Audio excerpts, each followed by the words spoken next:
Chapter 2. Wilderness.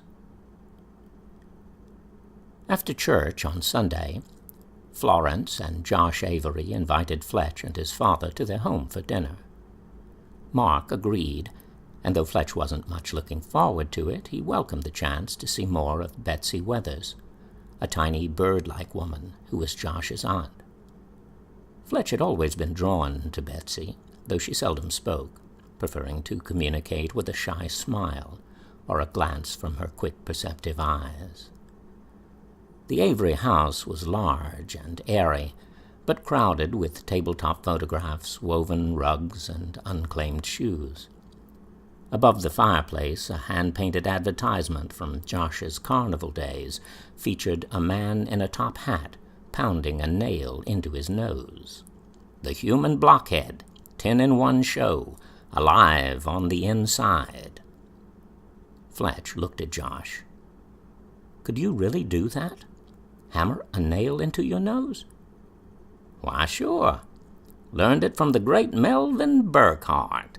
Doesn't take all that much skill, just a lot of nerve." "Show him, Grandpa," one of the children insisted. "He won't believe it." Josh cocked an eye at Fletch. "Want to see?" Fletch swallowed.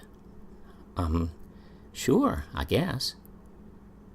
Josh took a 4-inch nail from a box beside the poster and handed it to Fletch. Then he passed him a small claw hammer. "Nail's real. Hammer's real. It's the head that's fake." He tapped his skull conspiratorially. Then he took the nail and positioned it point first at his right nostril.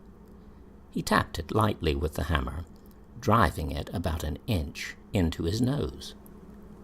"Holy crap!" Fletch exclaimed softly. Josh banged away at the nail until it was half embedded. Then he paused for effect and struck it sharply, driving it so deep that only the head remained visible.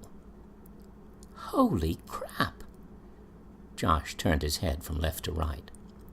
Then he hooked the claw of the hammer around the head of the nail and drew it slowly back into view. "See? Not even a nosebleed." Fletch's father had come in to stand beside him. "I can't believe you're still doing that old carny trick." Josh pretended to be offended. "Trick? What trick? I'm just adding some ventilation." As near as Fletch could tell, there were about 13 Avery grandchildren, whose parents seemed to trade them back and forth. They were all served heaping bowls of fresh venison stew, which would have been delicious if he had not been so unreasonably anxious. Time and again he caught himself clutching his glass of iced tea, trying to stay calm and listen to the conversation. "I thought you cut pulpwood and saw timber on your own, Josh," Dad was saying. Mr. Avery shook his head. "Couldn't make a living at it. All those big timber companies like Finch and Piedmont. It's big business now, what with the developers coming in." He cocked an eye at Fletch, bright and full of mischief. "Carpetbaggers is what they are, if you ask me. They've got their eye on the harbor place, but Cap won't ever sell." Mrs. Avery nodded. "Josh is a foreman for Finch now, has his own team. You remember Landry Y., Brother Mark? Landry works for him, and Gus Chapman and some of the other boys. Leastways the timber's selling. Everybody's building these fancy subdivisions now all around Gainesville and Athens. Don't know where they'll find folks to populate them." All through dinner, Betsy Weathers never spoke, and that gave Fletch a little of the space he needed. As Mrs. Avery chatted on, and the children created landscapes out of mashed potatoes and stew, he made his way through the meal by hiding himself in the calm of Betsy's wordlessness. In the midst of this joyful but smothering chaos, her world seemed fresh and uncluttered. Once they were in the car and back on the highway, Fletch's father glanced over, looking troubled. "How are you feeling, son? I could tell you weren't at your peak back there at the Averys." "I'm okay, I guess," Fletch said reluctantly. "Not like before, anyway. No dizziness. I just felt sort of trapped." He knew what his father was afraid of. During the early stages of his recovery from the accident, he had spells of disorientation, even a few blackouts. They usually occurred either when he was perfectly relaxed or when he had done something too strenuous. His body would begin to feel as if it didn't belong to him, and it was difficult to move or even keep standing. Things would seem to slow down, and the next thing he knew, he'd wake up flat on the floor. Headaches also troubled him, but he had a prescription for those. "It's nothing to worry about, Dad," Fletch assured him. "I promise. I'll let you know if I feel any relapses coming on." Mark nodded. "Okie doke. Why don't you get out of the house for a while this afternoon? Roam around town, or maybe take a hike or something. It'll do you good." "You don't need my help getting things put away?" Mark shrugged. "I can handle it. They're holding a gospel sing on the old campground tonight, just like old times. I'll see you then." The dim house was only slightly cooler than the yard. Fletch went up to his room, peeling off layer by layer the inessential trappings of civilization and sliding into a pair of denim shorts. It felt good to have the air on his skin again, to feel the cool wooden floor against the toughened soles of his feet. Still, the house was oppressive.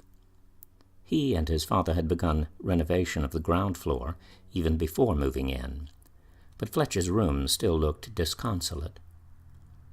In places, the wallpaper had begun to swell and sag. A summer's worth of dead bugs lay in the light fixture. The door to the balcony allowed a light breeze to enter the little room with the built-in shelves.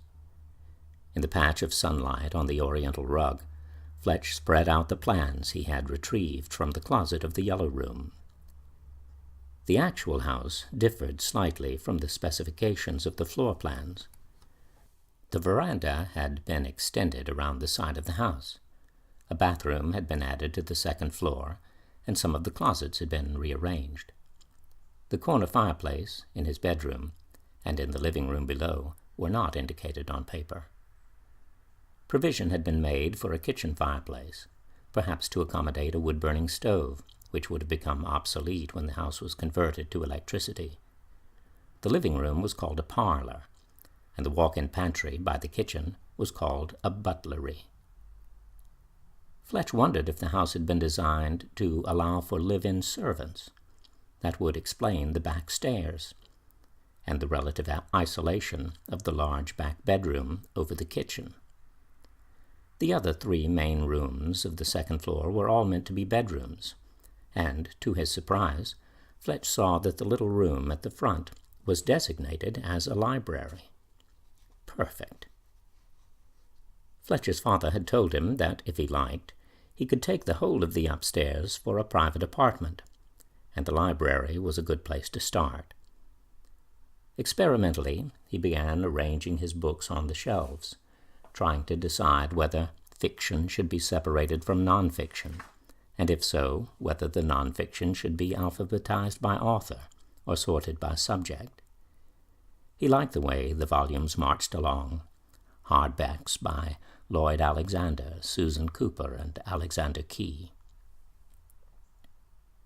Once the books were sorted, he put on a record by a German band called Tangerine Dream and sat cross-legged on the rug in front of the balcony door.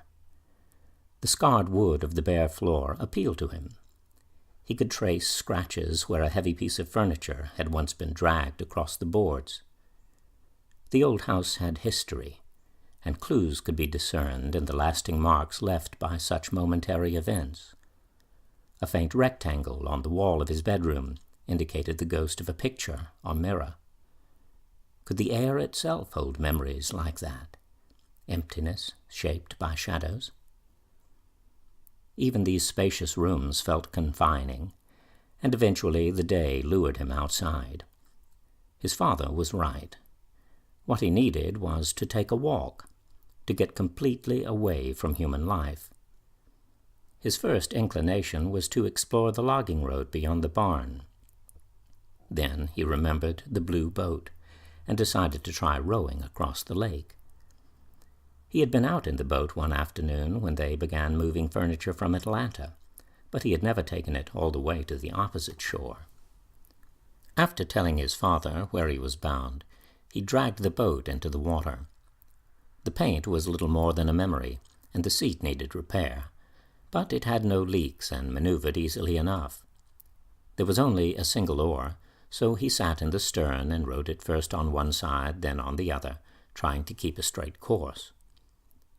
Now and then he stopped to splash himself, and once thought about dropping the concrete anchor and going for a swim.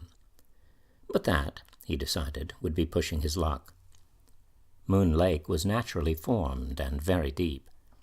It would be one thing to challenge the surface, quite another to let the cool brown water close over his head. After an age of fitful rowing, he skidded into the mud on the opposite bank. Looking back, he was amazed at how far it seemed. Fletch felt he had reached some wilderness shore. The house looked miles away, obscured by its cover of trees. He pulled the boat up onto the bank and turned to look around. There were no discarded cans, no charred sticks, nothing that spoke of human occupation. He cast these images away almost fearfully, as if they might somehow damage the serenity of the place. But there remained simply water, air, and forest. Fletch ventured into the trees, seeking shelter from the sun, then pushed deeper, intrigued by the darkness and the unceasing hum of the woods. It felt wholesome. There was no trace of ill will. The trees were huge, and everywhere fallen trunks had crumbled into heaps of musty decay. It was dim and green, pleasantly cool, and he wandered on, crossing a deep gully by way of a fallen oak. Below him, a stream ran through a world of dense shadow, ferns and mossy stones. All about were rotten stumps laced with lichen and colorful fungi, covered in festive garlands of poison oak and climbing briar. Now and then he caught glimpses of Moon Lake, which was larger and more irregularly shaped than he had supposed. Inlets stretched back into the trees, inviting further exploration by boat. No place like this could possibly exist near Atlanta. There would be house after house along the shore, docks stretching into the water, motorboats, sailboats, and kids trying to water ski. Fletch wondered about the forest itself. How far did it extend? He thought of the wild wood and the wind in the willows, and himself as the mole, drawn to explore the perilous world beyond his small house in the meadow. He wasn't afraid of getting lost. Rather, he had the vague impression the forest would take care of him. The deeper he went, the stronger his sense of security became. It was as if he belonged here, though he knew nothing about the ways of the wild. Perhaps he would find a hollow tree or a narrow rocky cave, and line it with moss and dry grass. He would live on locusts and wild honey. His wanderings seemed to stretch into endless, effortless miles. Once in a while he came to focus on some object, the surface of a granite boulder, or the delicate filaments of a maypop blossom, and it would appear as vast and intricate as the whole of the forest. Finally he came upon a dense thicket of small hawthorn trees, through which he could see the rudiments of a path. It began as a straight, narrow track, running through the hawthorns, but abruptly cut to the right and then veered sharply to the left again, maintaining a slight curve. At first he thought it must be circular, but eventually it doubled back and began to curve to the right once more. It looped back and forth until Fletch was hopelessly perplexed. There was only one path, hedged in by briars, and no danger of taking a wrong turn. But he had the persistent feeling that he was covering the same ground over and over. Once or twice he tried striking out in a diagonal, but the brambles were so thick, and he had such scanty clothing, that it was impossible to get far. A long time passed before he neared the end of the path. It circled around the edge of a small clearing, flooded with yellow sunlight and alive with motion. Fletch stopped in his tracks and stared.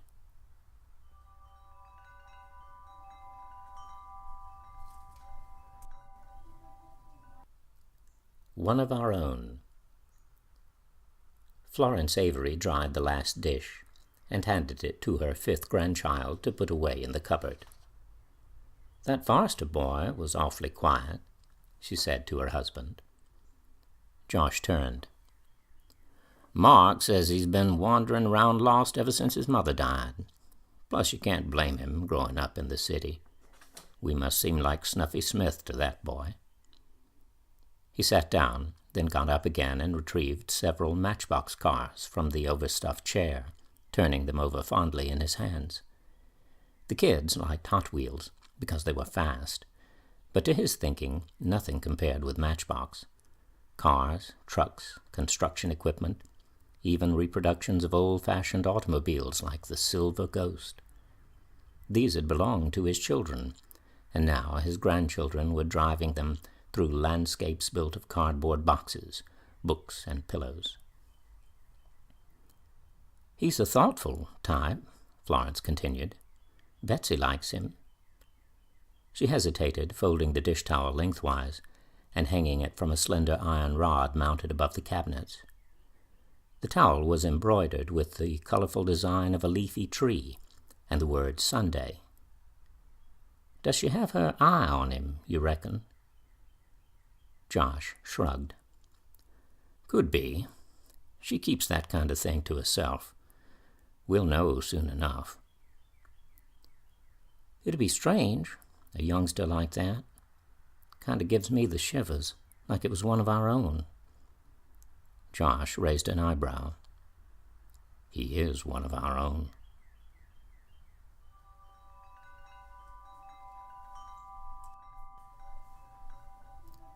A hellhound on his trail. 4 Banks wound up the barber shop Victrola and put on a record from his collection of 78s, Benny Goodman's recording of the Darktown Strutters' Ball. A postcard slipped out of the record sleeve. He picked it up and looked at it curiously. "Regal Coal, bought now will carry summer into winter. Barrow Ice and Coal Company, Winder, Georgia." The Regal Coal mascot was one Forby remembered from his childhood, a black man dressed in a robe and crown as Old King Cole, carrying a huge block of coal and puffing away on a pipe. His features were a caricature, wide eyes and heavy lips, like some made-up darky from a minstrel show. Forby frowned at the picture. It made him vaguely uneasy. His uncle had lived in the nearby town of Winder during the 1920s, delivering ice in summer and coal in winter to white families on Broad and Woodlawn and Center Streets, and to black families along Lightning Bug Alley. Forby's uncle had been nothing like the merry old soul on the Regal Coal advertisement. Joe Banks had been tall and massive, and always on the edge of violence. Forby had been terrified by him, but also fascinated, watching him as he sent heaps of coal thundering down the chutes, or slung ice blocks into his truck with a set of pointed tongs. No matter how much ice and coal Uncle Joe had delivered, he was always in want of money, and Forby remembered his father being angry with him for running whiskey with a vicious bootlegger named Crowther Wills. Forby set the record onto the turntable and placed the needle into the groove. Pops and crackles soon gave way to the sound of a swing band, and immediately it was 1938.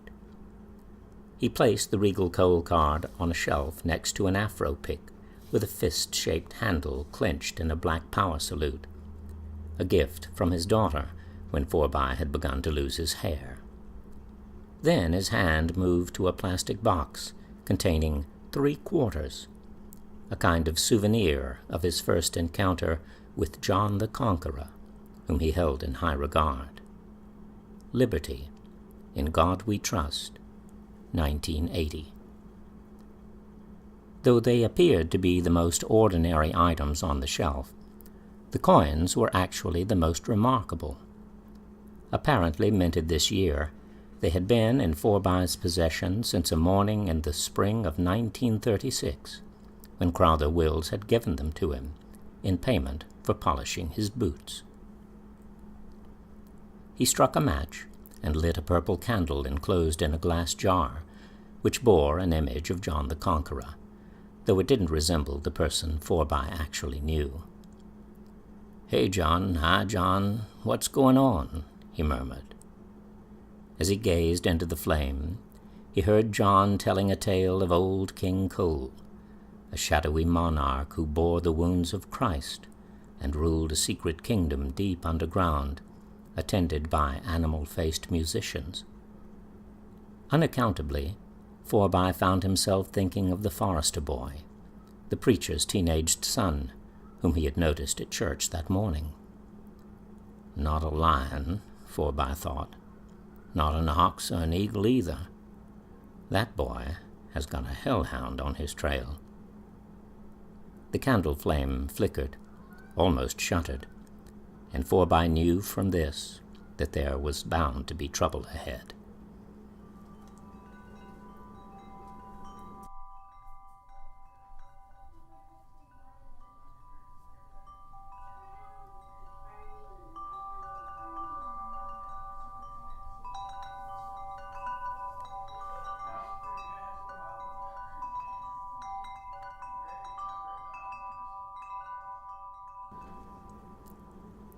I hope you've enjoyed Chapter 2 of The Forked Ways. Chapter 3 will follow next week. This recording was produced by R.J. Williams, who also provided the music. The artwork is by Virginia Williams. I'm Beau Farr. The book and recording of The Forked Ways are copyright 2018 by Beau Farr, all rights reserved.